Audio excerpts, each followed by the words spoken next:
Je m'appelle Shavali, j'ai 80 ans. Et si je devais te parler d'une chose qui a changé ma manière de vivre plus profondément que je ne l'aurais imaginé, ce serait celle-ci. Le jour où tu arrêtes de réagir à tout, tout change. Je ne dis pas cela comme un homme froid. Je ne parle pas de devenir indifférent, de ne plus sentir, de ne plus aimer, de ne plus être touché par le monde. Ce n'est pas cela. Je parle d'un autre genre de force. Une force plus silencieuse. Une force qui ne dépend pas de l'agitation. Une force qui naît quand tu cesses de donner à chaque parole, à chaque geste, à chaque silence, à chaque maladresse des autres, le pouvoir d'entrer jusqu'au centre de ton cœur. J'ai mis des années à comprendre cela. Et pendant ces années, j'ai beaucoup souffert, non pas seulement à cause de ce qui m'arrivait, mais à cause de la façon dont je réagissais à presque tout. J'ai grandi dans un monde où les petits signes comptaient beaucoup. Un ton de voix, une manière de regarder, une absence de salutation, une distance soudaine,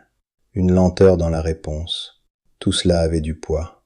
Dans mon village, la relation entre les gens était faite de gestes subtils, de respect visible, de hiérarchie tacite. On apprenait à lire les attitudes. Et moi, je suis devenu quelqu'un qui les lisait très vite, très intensément. Je remarquais beaucoup. Cela aurait pu devenir une qualité. Mais cela s'est transformé en autre chose. Je ne me contentais pas de remarquer. Je laissais tout entrer. Tout me touchait trop loin.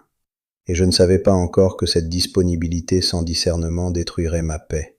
Quand je suis entré au temple, je pensais que le silence et la discipline me rendraient naturellement plus stable. Et il est vrai que de l'extérieur, je suis devenu plus calme. Je parlais moins. Je bougeais moins. Je répondais moins vite. Mais le vrai problème n'était pas seulement visible. Il était dedans. Je continuais à réagir intérieurement à beaucoup de choses. Une remarque me suivait pendant des heures. Un regard froid me restait dans la poitrine. Une tension avec quelqu'un devenait une longue conversation dans ma tête. Je croyais être en paix parce que je gardais le silence. Mais je ne l'étais pas. J'étais seulement plus silencieux dans ma manière de souffrir. You see, c'est cela que la plupart des gens ne réalisent pas. On peut ne pas exploser et être pourtant profondément gouverné par les réactions. On peut avoir un visage calme et un esprit en flamme. On peut paraître solide et vivre au rythme des humeurs des autres. C'était mon cas pendant très longtemps. Je croyais être quelqu'un de posé. En vérité, mon centre restait très facilement déplacé. And here's what I didn't understand then. Réagir à tout n'est pas la même chose qu'être sincère. Souvent, c'est juste être capturé.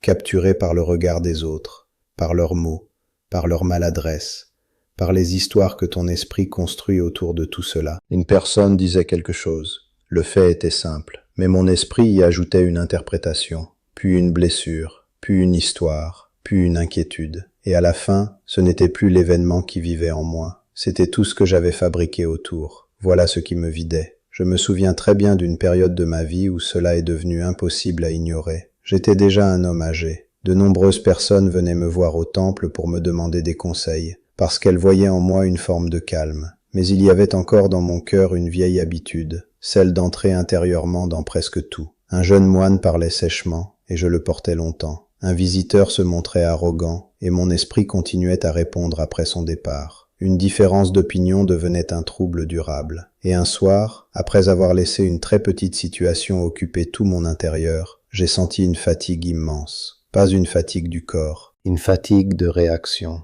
Cette fatigue m'a obligé à regarder. Je me suis assis et j'ai vu avec une clarté qui m'a presque fait honte combien de paix j'avais donné à des choses qui ne méritaient pas tant. Une phrase, un ton, une attitude. Et surtout, le sens que mon esprit avait ajouté à tout cela. Je vis alors une chose très simple. Je ne souffrais pas seulement de ce qui se passait. Je souffrais de ma disponibilité à réagir à tout ce qui se passait. Je n'avais pas encore appris à garder quelque chose en moi intact.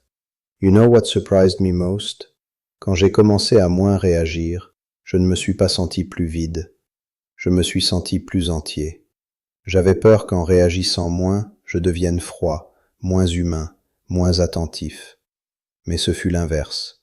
Je suis devenu plus libre. Car quand tu ne donnes plus ta paix à chaque petit mouvement extérieur, tu commences enfin à habiter ton propre espace. Tu peux voir, comprendre, entendre, sans te laisser emporter de la même manière. C'est très différent. Laisse-moi te dire cela autrement. Il y a des choses qui méritent ta profondeur. La vraie douleur, les pertes, l'injustice profonde, l'amour, la compassion, le besoin réel de parler, d'agir, de protéger. Mais il y a aussi énormément de petites choses qui ne méritent pas ton centre. Une parole maladroite, un ton distrait, un manque de finesse, une impatience passagère, un regard que ton esprit remplit. J'ai donné trop de ma vie à ces petites choses. J'ai laissé des grains de sable devenir des montagnes dans mon cœur. Et cela m'a coûté très cher. Ce que la plupart des gens ne comprennent pas, c'est qu'on peut sentir sans forcément réagir. On peut voir une offense et ne pas l'inviter à vivre en soi pendant des heures.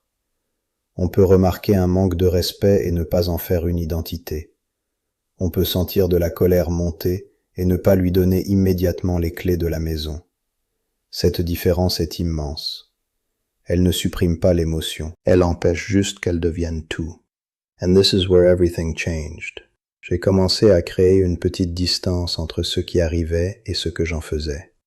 Une personne parlait brusquement, je respirais avant de conclure. Un silence apparaissait. J'attendais avant d'interpréter. Une émotion montait. Je la regardais sans immédiatement obéir à son urgence. C'était cela, pour moi, ne plus réagir de façon automatique. Ce n'était pas ignorer, c'était ne plus livrer mon cœur si vite. Ce changement a transformé ma relation aux autres.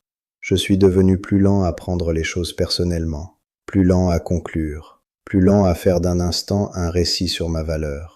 Et il a aussi transformé ma relation à moi-même, car je me suis aperçu que la plus grande réaction n'était pas toujours envers les autres, mais envers ce que je sentais en moi.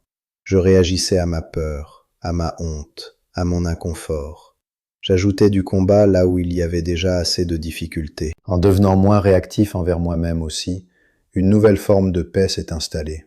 What most people don't realize is que beaucoup de leur fatigue vient de là.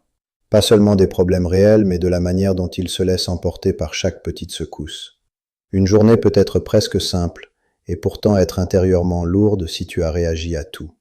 Si chaque parole t'a traversé, si chaque doute t'a saisi, si chaque silence t'a parlé. C'est une manière de vivre très coûteuse. Moi, je la connais bien. Aujourd'hui, à 80 ans, je ne suis pas devenu insensible. Je peux encore être blessé, je peux encore être touché, je peux encore être ému. Mais quelque chose est différent. Je ne me livre plus aussi facilement à tout ce qui passe. Je ne transforme plus chaque petite chose en affaire intérieure. Je ne laisse plus mon esprit construire une maison entière autour de presque rien. Et cela a rendu ma vie infiniment plus respirable. Si ces mots t'aident à voir quelque chose de vrai aujourd'hui, alors peut-être que c'est le bon moment pour rester proche de cet espace. Il y a beaucoup de personnes qui vivent épuisées simplement parce qu'elles réagissent à trop de choses trop vite, trop profondément, trop longtemps. Et parfois, une seule compréhension bien reçue peut commencer à changer cela. Alors dis-moi dans les commentaires, à quoi réagis-tu trop facilement en ce moment? À un ton? À un silence? À la distance? Au jugement? À la critique? J'aimerais vraiment le savoir. Et si ces mots t'ont aidé, abonne-toi et laisse un like pour qu'ils puissent atteindre quelqu'un d'autre, qui porte trop longtemps des choses trop petites.